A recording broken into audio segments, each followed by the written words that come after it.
A year later, I'm on this camera. Girl, make your mind up. What are you doing? I have so much explaining to do. Honestly, shit, let me tell you.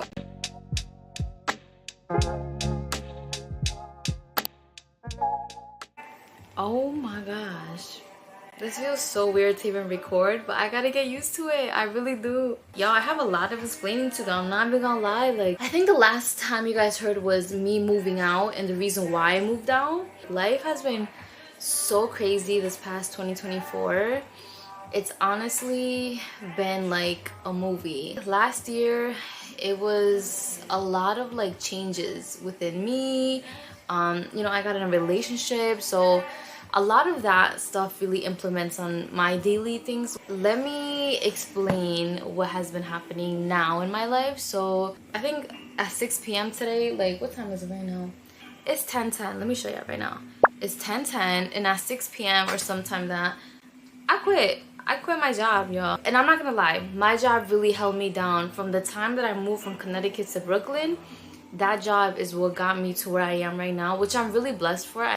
But truly and honestly, that job burned me the fuck out. Like, I was mentally clocked out. Like, I just felt like I dealt with so much stuff that I didn't feel valued, and at the end of it, I wasn't getting paid the best. And I felt like for my position, because I don't think you guys also know, but I work in the animal field. So in vet med, like usually what happens is you kind of are one person in like 8 bodies. Like, you gotta do so many jobs and it's really tough. Like, especially if you're a person that everybody relies on, it's freaking hard. Like, it's so hard to say no, and it's so hard to just kind of keep running with it. And just like, you know, I'm a person at the end of the day, and I felt like I wasn't heard, and I wasn't seen, and I wasn't valued. So I was telling myself like, yo, next year the price going up. Like, yesterday's price is not today's price. Like, seriously, I was over it. I dealt with it for like a couple of years. You know, I was promised changes, and honestly, at the end of it, I was like, y'all lost me. Like, I tried. Like, I'm happy that I quit my job. Like, it's such a big relief. Like, I quit my job as a full-time position. That's a big update. So my job, right? So boom, job update. The second thing, I don't think I told you guys this also, but I probably mentioned in the beginning of this video. You know, I was in relationships. My relationship isn't perfect. We hit a year in a couple of days, which I'm so happy about. And honestly, like, him as a person has taught me a lot about just about myself and what I can improve and what he can improve in. And it's just been a lot. It's been a roller coaster, but honestly, I wouldn't trade it for the world. So yeah, so that's one thing. We'll talk about it later when it comes to that time of like relationship advice and all that stuff. But I just want to start off with this foundation and explaining everything to y'all. So boom, boom. I explained work. I explained my relationship. I'm actually in a new place right now. As you can see the background, it's not like how I really want it to be designed, but it's something. Like, I have like motivational quotes and all that stuff, which honestly screams me, because every day I want to see something that, like, you know, motivates me and definitely has me perked up to start my day. I still am in Brooklyn, which I'm really happy about. I'm happy that I still stayed in my borough, and I love it here. I wouldn't trade it also for the world. But honestly, y'all, like, I'm actually thinking of moving out to a different apartment. I feel like it was good for what it was, but I feel like I'm flourishing into something else. I'm sorry, don't mind me. I have my little goddaughter, I like to say. Say hi. This is her shirt coming off, but she's so cute. She's a little chi-chis. Snuff is actually, hold on, let me fix her shirt because she look cray. So Snuff is actually a big part of my life. She started off as a client for me because like I do pet sitting gigs often. Like, I would come over every like once a week, you know, visit her, do her walks, like all that stuff. And you know, I really got along with her mom. We became essentially like family, to be honest. Like, Snuff feels like my soul dog, truthfully. And I had a dog before, to be honest, guys. I had a Maltese. He died of heart failure. He definitely reincarnated in Snuff, which Snuff is actually a pacemaker dog. So if you guys don't know what that is, it's like a machine inside her body that makes her heart pump normally. Honestly, her first one failed, which is really sad, and she just had surgery recently too. So we are on her second pacemaker now, which was really crazy and scary. during the surgery, and I'm so like honored that I'm in vet med, so I was in there to see everything. Hi mommy, I love you. And I was praying that she was gonna make it out, y'all, because it was so scary. Like, going through your second procedure for that is mad risky, y'all. So she survived, y'all. She's so fucking cute. I love her. If anything happens to her, she will definitely come with me, but her mommy's very sick, y'all, so if anything, I'm just taking care of her after her procedure. So basically I'm nursing her. What's up, mommy? But yeah, y'all, that's pretty much it on that part. And yeah, and also I have been traveling, so there's like a lot of things that just happened this past year. I think I posted my Las Vegas one. I traveled to Italy, y'all, so that was also freaking great. I wish I vlogged it, but I just feel like I was in the moment. I feel like Italy was once in a lifetime type of thing, so I did it. And it's not that I don't regret it, but I wish I had some clips to show you guys. But at the end of the day, I loved it, and it was for me and my family. It was actually for my parents' 25th anniversary, which bless their soul, because damn, I don't know how people in relationships do it these days, like how they last that long. But you know, when love is real, and love will hold, bro. Love will freaking hold. So yeah, y'all, I think that's pretty much it on catching up with you guys. And then now at this point, you know, what's gonna happen? Like, I quit my job, what am I doing next? I'm not gonna be homeless. Like, hello, I'm a girl that has like smart moves. And I'm so sorry, I don't know why I turned off myself, but I was telling y'all that since I did quit my job as a full-time position, obviously I have a backup plan. Like, I feel like this is an advice for everybody to know. Don't be so impulsive and like quit, you know, or like just don't be jobless. Like, nowadays it's so hard to get a job. Like, let me tell you, I had so much experience in vet med, and just even applying to like vet med, you know, places, and it's just been hard, y'all. Like, if you guys don't have like, it's all about networking too. So if you don't have like a foot in the door, or somebody knows how your work ethic is, like, it's pretty tough. So yeah, don't quit automatically, like, as much as you guys want to and are so over and fed up. Always have a backup plan. Plan B is essential. Like, it's definitely hard out here for sure, and I wouldn't want anybody to not have a job in this type of like generation that we're in, because shit, everything is expensive nowadays. Food, clothes, you freaking name it. I barely even been shopping lately, so listen, I barely even had my lashes on. Like, I remember I used to be like a little lash girl. I used to do my nails so often, but like, I've just been so crusty and dusty because everything is so expensive, y'all. And I've been hustling also, so on top of working, you know, my 12-hour shifts, like, I also been side hustling with my side gigs, pet sitting. I've been doing graphic designing, like little stuff, y'all. Like, I've been working. Like, as much as y'all haven't seen me on camera, behind scenes, I've been working, bro. Like, I really have. I'm a girl where like, I don't like to be cocky, but for sure, like, my work ethic is there. I'm so proud to say that. Like, I came from parents that grew me up with like not generational wealth, which is okay, because my goal is to get that point of generational wealth. But my parents grew me up with work ethic, and that's all I'm thankful for at this point. Like, that's all I can carry with myself. But we're gonna change that. Like, I manifest, you know, so many things for myself. I manifest entrepreneurship. I manifest like so many figures in my head that I can see investment wise. I manifest so freaking much. But and I think I've been told you guys in like my videos previously, like, manifestation is so major. So if you want it, speak it into existence. Like, I want my YouTube channel to like have at least 1,000 subscribers by the end of the year. All right, so me manifesting it is gonna be saying, I have 1,000 subscribers, thank you so much. Like, this is me manifesting. So if I really want it, I'm gonna get it, y'all. So that's how my mindset is definitely implemented for this next year, and I'm gonna go hard, y'all. Consistency is gonna be up there. Like, and the thing is, I have even a sign, and it says literally like, be consistent, bitch. Like, literally. And I just have to start doing things that I honestly truly love. And I feel like I slacked so much on that. I slacked on a lot of like, I guess you could say hobbies. Like, a lot of hobbies that used to be my escape, like videos, editing, all that stuff. Like, design. That's my escape, y'all. Like from everything major that's been kind of going on in my life, like I love doing that stuff. And at the end of the day, I'm gonna hop back onto it because my happiness comes first. And if it's not me at the end of the day, then it's nobody. Like I honestly choose myself before anything else, and I think that's how it should be. And I think somebody said this to me one time. They were like, listen, at the end of the day, you are born by yourself, you kind of die by yourself. Like, it's kind of deep, I'm not gonna lie, but it's kind of true.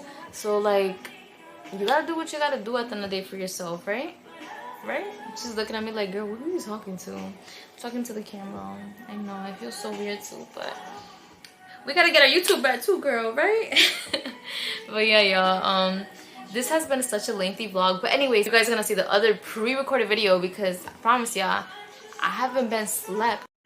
I'm gonna put you on a clip of my story time of why I moved, so you guys know the reason behind it. And yeah, I mentioned that in my last video, so you guys will know soon. Okay guys, so I'm going to tell you guys the reason why I moved out. And it's a story where it's a lot of like explaining to do, but not at the same time. But let me just put you on of what happened. So I used to live around like the Gravesend area, and I love that area. It was a really good calm area, what I thought it was, honestly. I mean, it was mostly like an Asian predominant community, and also just like a lot of Italians, but I mostly saw Asians, if anything. But anyways, I lived in a studio, and currently what I'm doing, I'm just cutting my strawberries because I'm making breakfast. But yeah, so it was a really good area. Like I said, I never talked bad about it at any way, but at the end of it, it ended how I didn't want it to end, living in that studio. So one day my friend came over, and you know, we were watching a movie. It was like late at night, I think it was like 10 or 11, and we just came back from like a long day. So we were just like, hey, let's just like relax in the house, watch a movie, and just call it a night.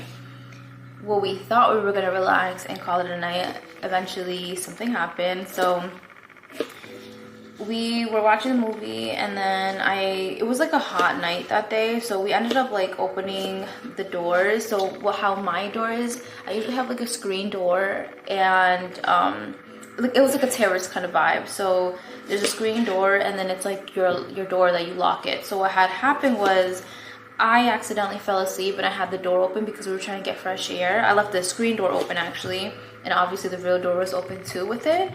And while I knocked out, my friend also did too. And it was like 3 o'clock in the morning where I heard my friend not yell out, but she kind of like, you know, said it in a loud tone, like, hey, she was like, hey, there's somebody outside, like I just heard somebody try to get in.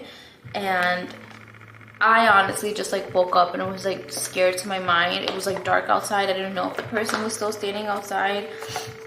So I automatically, you know, like went to go close the screen door plus the door, like I slammed it. And then me and my friend heard people talking and like go down my stairs. Like this is outside. So I'm like, oh my God, like there was somebody outside our door, like, well, my door, and they were probably like watching us sleep or something. And until my friend heard something, like the sound of the door, like she heard a sound, and obviously it was probably him trying to get in. And I'm like, what the heck? Like, anything could happen to us. We're 2 girls in one room, so imagine that. Like, it could have been crazy. So yeah, the next day, like, I don't know how we slept throughout the night, because the next day I had to go to work, and then my friend was just startled throughout the whole thing, and I felt so bad. But that usually, like, I never thought that would happen to me. So the next day I told my landlord about, you know, the incident of what happened. It just happened all so fast. Like the way I'm explaining it probably doesn't sound so dramatic, but just imagine, like, put yourself in my shoes. Like, females usually go through so much by themselves, and they have to be so careful just because we're females. And that's one topic that I always feel strong about. It's like we just need to be more cautious of things, and I hate that because it's like, why? You know, it's like, why us? But at the end of it, I just didn't know. My problem with the whole situation is like, I didn't know if the man you know, was watching us sleep, and like obviously he knows like there's two girls living there, and thank God my friend was there, so technically it's just me living there. So what if he comes back, you know, and he knows like my layout of like my place, because my whole screen door was open, and obviously he could look into like what I have and stuff like that. So I had so many thoughts of like this person could eventually come back, and I'm terrified because I'm truly by myself in that apartment. So fast forward, I told my landlord about the situation, and yeah, she was like, let me look at the cameras, because thank the Lord we have cameras there. She went to go look back at the cameras, and throughout the day at work, I was just like, you know, nervous wreck. I just was like wondering like, what did she find in the camera, because she didn't get it back to me until like the end of the day type of thing. And yeah, she ended up saying like it was just like a strange man, nobody recognizes him. Somebody on the first floor, I mean somebody also downstairs too, he tried to open their door also, and you could definitely clearly see it in the video. I try to put the video here, if anything, if I could upload it, but it was just so scary. It was very like nerve-wracking. I could tell it was a male, hoodie up, very, very tall. I don't know, I just felt Callie, I just felt unease after watching the video and knowing that somebody probably was watching me sleep and opened my door. But thank God to my friend that she said something, and the guy like literally ran down the stairs and, you know, left the scene. So I had to make a police report. I just felt unsafe being there, and you know, it was basically the first of the month of April that it all happened, and I'm like, yeah, I'm gonna get out, because I'm not staying here one more month, and maybe I wouldn't be here right now recording this, because anything could happen. It's New York, there's crazy people everywhere, so I'm just like, whatever. So yeah, I left that place ASAP. I literally let like a month go to it. Oh, this is my breakfast, y'all, by the way. Strawberries. I added the simple ingredients. I don't know how to say this little brand, but this yogurt right here, 15 grams of protein, and then I put strawberries. I don't have any walnuts currently, so I just eat it like this, and with my water at the side. But yeah, anyways, that's what happened. So that's why I moved out. And update, I don't know, probably by this time you guys know, but I found an apartment and I got my keys to it. So I actually move in Saturday for it. It's currently Thursday, and I'm still here with Callie. I'm taking care of Callie for about like, I think 2 weeks actually. See her little tail? Callie, can you say hi to the people? All right, give me 1 second. Let me show you. Oh, look at Callie. All right, I'm sorry. I guess she was camera shy, but yeah, y'all. That's my story time of what happened. You probably don't even care, to be honest, but I just wanted to share of what happened, and I hope it doesn't happen to anybody. You probably yelling at me like, why the freak did you close your door? I'm sorry, I was tired. It was a tiring ass day. If you guys would have known what happened the whole day, and it's like we just were so dead by the end of the day, you would be like, okay, I give you the reasoning why you guys left it open. But yeah, it was a careless mistake. But never again. I will always close my door before I sleep. And I wish the same for you guys. Close your doors, be safe, be cautious of your surroundings, and keep an eye open of things around you, for sure. I just never thought somebody would attempt to break in my apartment, because my apartment was very like a discreet entrance to it. Like people wouldn't know where I lived unless people knew how to get there. So maybe the guy was stalking me, maybe he already knew what the entrance was like. It's just so weird, because it's a tricky way to get into my place and my door. So somebody had to know how to get in, and they probably did already and just knew how to do it. Maybe the night that I was there with my friend was a night that he didn't expect somebody being home. But yeah, that's my story of why I moved, and I feel like I have low-key PTSD from it. I'm not gonna lie. Just like anytime I hear doors, especially a screen door, I just get so like, you know, triggered. Or anytime I see like or hear the door trying to open or close when, you know, nobody's there, I get very like not traumatized, but I get like very alert. So I definitely got left with low-key some PTSD, but it's okay. I'm more conscious now of like the things that I do and leave open. But yeah, guys, everything happens for a reason. So maybe God was like, hey, like, you want a new blessing, and here you go. I always wanted a new apartment for a while. I've been in my other apartment for like a year. So now it's a year later, and a new vibe is coming, so can't wait to show y'all. But this is hitting right now, so get some breakfast and enjoy your day.